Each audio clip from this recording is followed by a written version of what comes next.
Hey everybody, it's Liberty Whispers, and today I want to talk to you about something that I call the balance.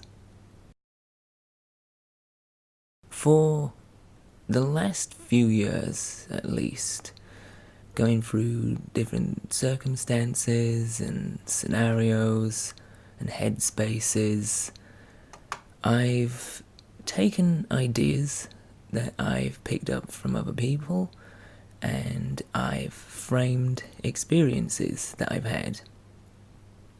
And in doing so, I've kind of progressively, gradually, sort of tailored different ideas and ways of thinking about things and ways of acting on those thoughts as well, in particular. One sort of reference or guideline, because I'm very hesitant to call it a philosophy, it's kind of like a way of thinking and then, as I said before, acting on said thought. One sort of personal system that I've developed is what I call the balance. And the balance is something that I use to sort of check where I am mentally and emotionally, and if I'm not doing too great at any given time, the balance is something that I will sort of internally address to kind of help me readjust and, as the name suggests, balance myself out. It's a sort of system of thought that is very simple, but it can trigger action and behavior that can really sort of help restore a sense of an even equilibrium I've found in the past.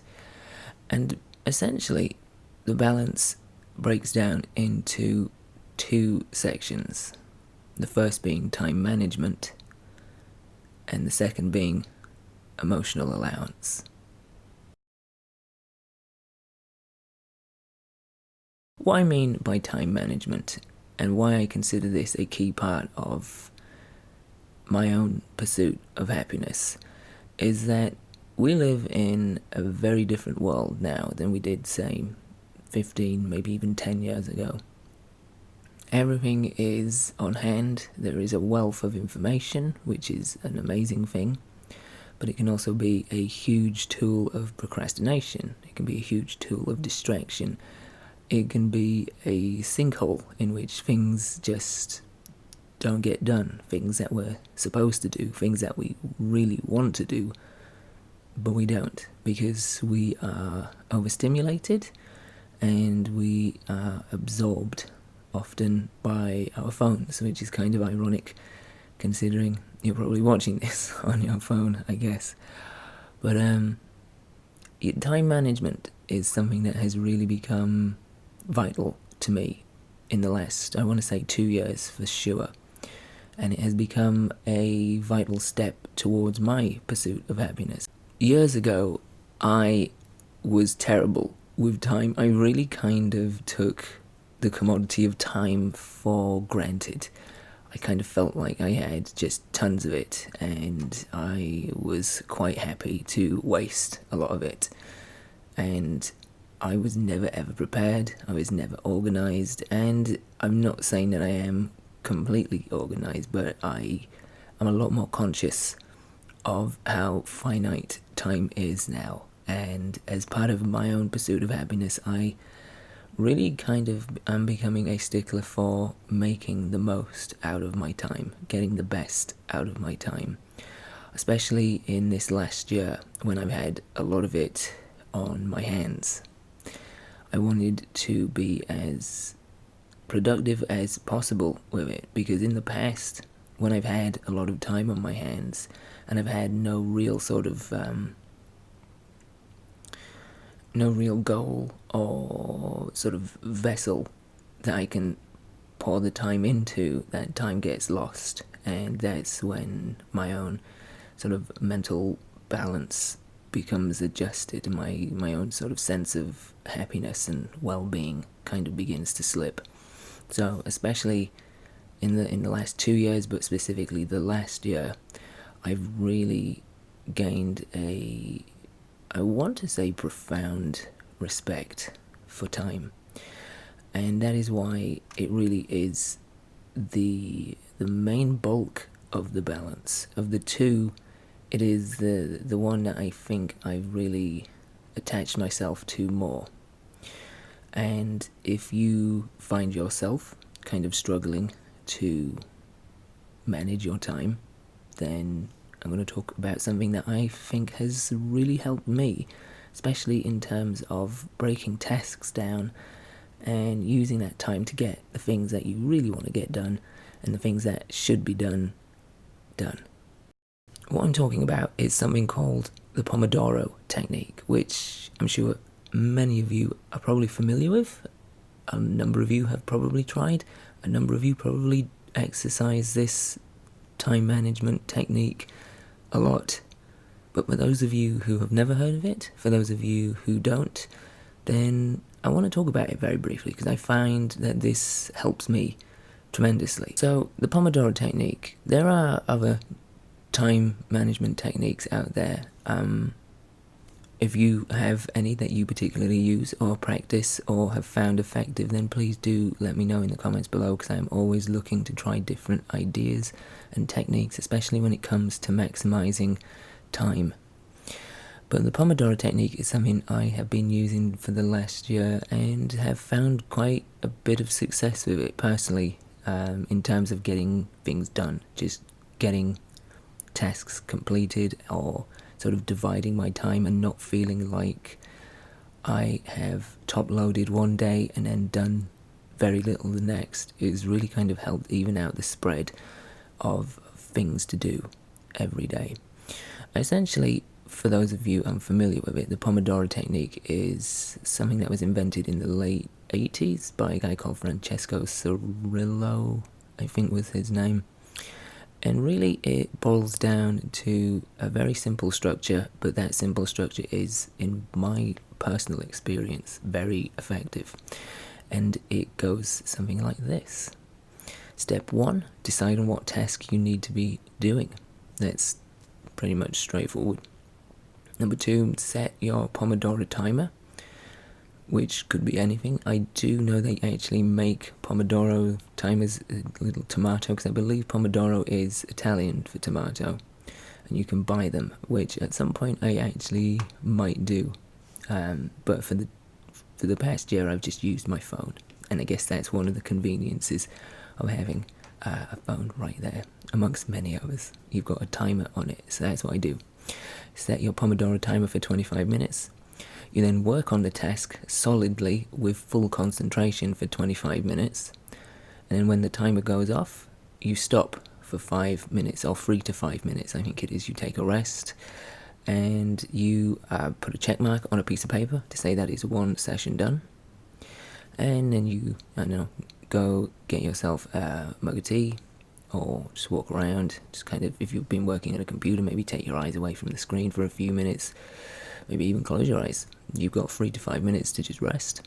And so when that's done, you repeat the process. You set your timer for 25 minutes again, and then work solidly with full concentration, no distractions, no procrastination for a full 25 minutes. And then when that timer goes off again, you mark down another little mark on a piece of paper, and you take another 3 to 5 minutes. Now, the general idea, I believe, is to repeat the process 4 times, so that you get 4 25-minute work sessions with breaks in between, and then you can take a longer break, so I think it's 10 to 15 minutes.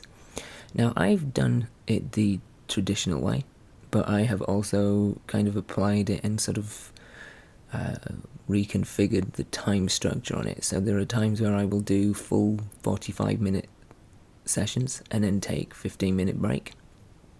Sometimes I will do 50 minutes and take 10, but it really all depends on what works for you, and I guess that's the beauty of the simplicity behind the Pomodoro, is that you can tailor it to whatever works for you. If you prefer to work for longer stretches, like I do sometimes, then yeah, maybe go for 45, 15, 50, 10. If you feel like you are going to get the most done in the traditional method of 25 and 5, then go for that. Whatever works for you. I have found both ways, long form and short form, to be very effective. And yeah, what we're going to do is, if you've never done it before, or if you are meaning to get some stuff done, you have done it in the past, what we're going to do is I've made a video, which you can find right there, in which we do 2 Pomodoro sessions, and you can try it out if you've never done it before, see how you get along. Or if you have done it before and you just need some stuff done, then it's a great excuse for you to do that.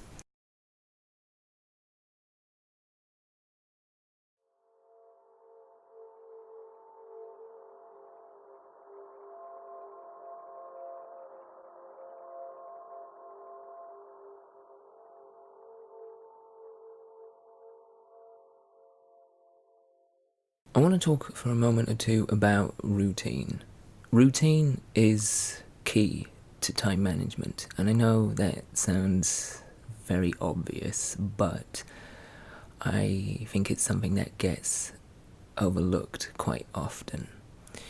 And for me, routine has become pivotal in a lot of ways. In the last 2 years, but more specifically in the last year. When I first moved to the US, I had, fortunately, an abundance of time. An abundance of time to get my head around a lot of changes, a lot of cultural differences, and just being away from the place I've known as my home for many, many years. Being away from people. I'm really pleased I had that time, because it helped me adjust. It helped me kind of clear my head, and it helped me begin my adaptation to a new life in a new place. But after a certain period of time, it became very obvious that I had so much time on my hands, and I'm not complaining at all, because I realize how lucky I was to have so much free time on my hands. But it felt like at times I had too much free time. Well, maybe not too much free time without anything to sort of concentrate it on. So much time with nothing to sort of pour it into. And this is where routine came into play, because with so much time, days were long and slow, and it kind of began to sort of stretch my well-being a little bit.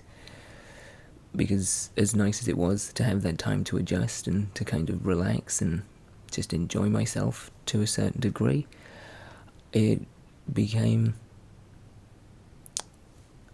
noticeable that I wasn't using my time as well as I could be. And at a point, I sort of tried to look forward with a sense of foresight and think, well, when I don't have this time, am I going to regret not using it as best as I could? And so that's when I began to develop a routine and began breaking my days down between a number of things, between doing house chores, exercising, and working on creative projects such as my book. And by doing this, by breaking my days down into allocated slots and sort of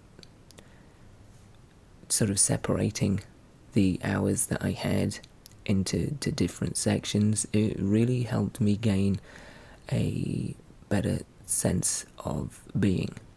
It kind of gave a sense of identity to days, and it kind of helped me sort of reshape my identity in a lot of ways as well. Now, this not only helped me back then, but it has also helped me now. Now that I am back in the workplace and that my time isn't as free, now that I have a set amount of hours that I work per week, I don't have as much time.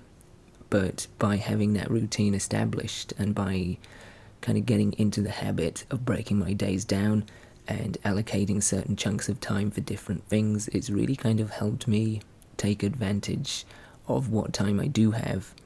And it's also made me feel a lot better about the time that I had back then. I feel like I used it wisely. I didn't flitter it away. I didn't squander it. I didn't take it for advantage.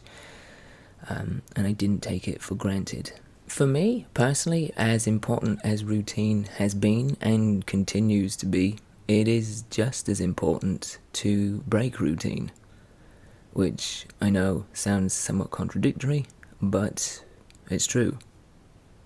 Having a set schedule which is dedicated to getting certain tasks done and blocking out your days is fantastic. It's a proven method of productivity and it's a great way to utilize your time and energy. But sometimes it can feel like you get stuck in a loop of repetition. Once you block out days and weeks, and you kind of go through a motion of dedicating yourself to completing certain tasks, especially tasks that require a lot of work, then it can feel like you are on the verge of burning yourself out.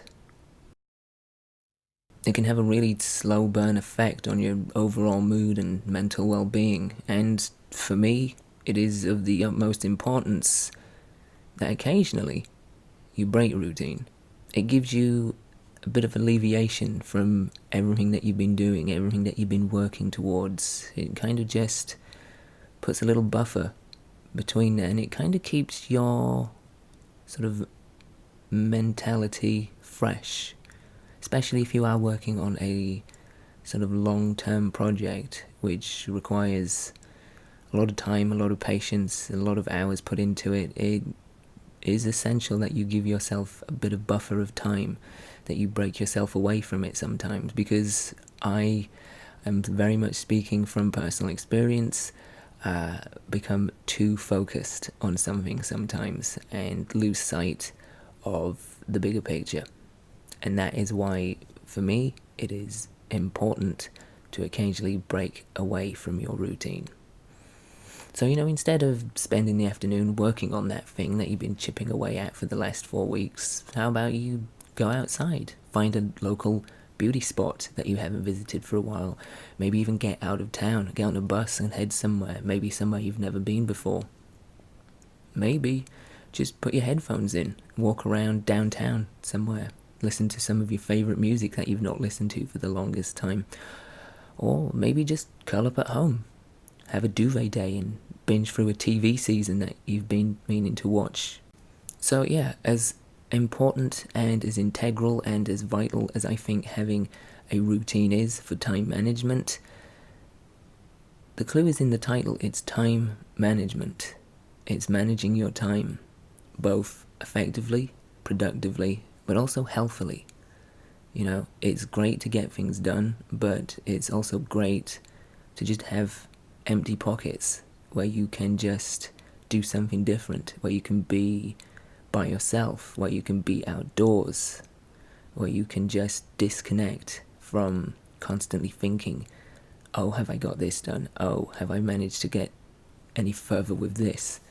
Sometimes you just need to manage your time in a way which gives you space to breathe and to restore a sense of balance. The other side of the balance. In one hand, it's much simpler, but on the other hand, it's a lot more complicated and dense. And this is one that I am still working with.